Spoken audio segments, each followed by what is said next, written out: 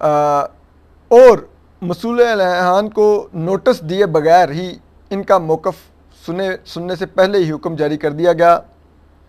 کہ اس بل پر عمل درآمد نہیں ہوگا. یعنی کہ وہ کہتے ہیں چیف جسٹس نے ایک یک طرفہ بینچ بنایا, اس یک طرفہ بینچ نے اس قانون کو یک طرفہ طور پر دوسری سائڈ کو سنے بغیر ہی سسپینڈ کر دیا, اور یہ بالکل ہی غیر معمولی تھا. ٹھیک ہے, یعنی کہ آپ دوسری سائڈ کو سننے کے بعد عموماً اگر آپ نے کسی چیز پر عمل درآمد روکنا ہو, لیکن یہاں پر چیف جسٹس صاحب کو ظاہر بات ہے ان کی اپنی ذات کوشچن میں آ رہی تھی, انہوں نے کہا کہ یار اپنے آپ کو بچاؤ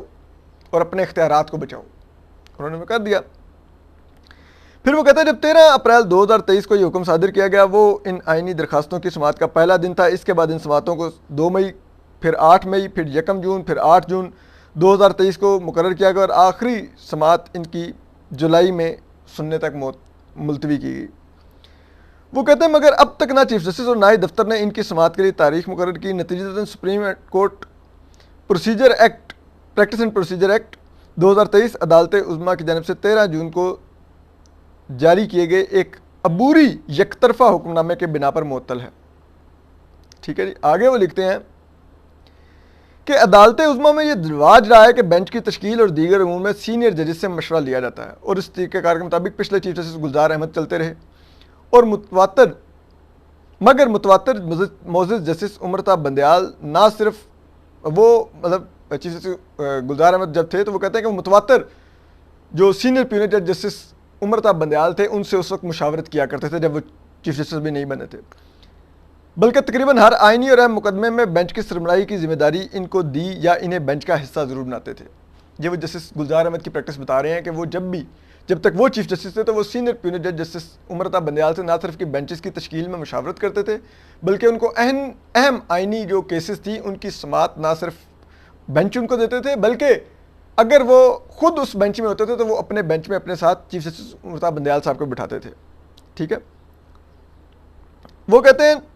لیکن جب سے معزز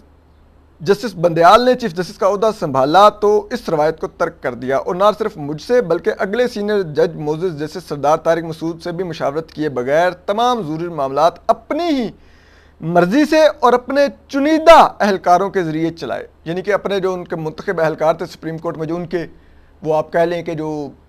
عمران خان صاحب کے دور میں بھرتی کیے گئے ٹاؤٹ تھے, یا عمران خان کے لاڈلے تھے جو چیف جسٹس عمر بندیال صاحب کی مبینہ طور پر ٹیم کا حصہ تھے, ان کے ذریعے عمر بندیال صاحب سپریم کورٹ چلاتے رہے ہیں.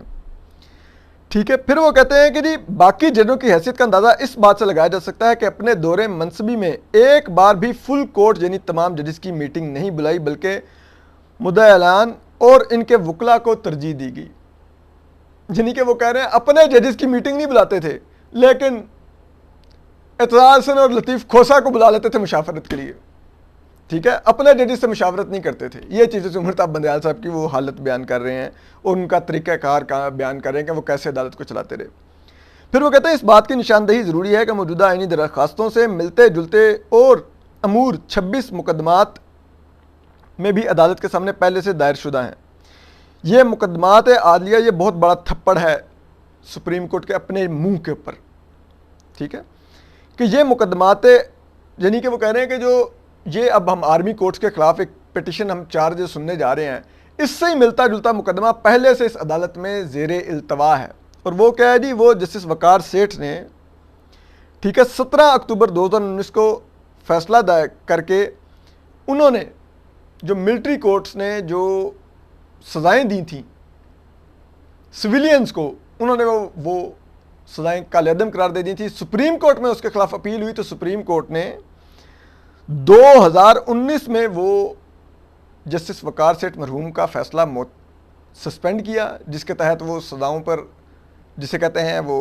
دوبارہ بحال ہو گئیں. ٹھیک ہے, اور وہ لوگ جو فوجی عدالتوں سے جن کو سزائیں ملی تھی وہ رہا نہ ہو سکے. ٹھیک ہے, وہ کہتے ہیں کہ اس کے خلاف حکومت کی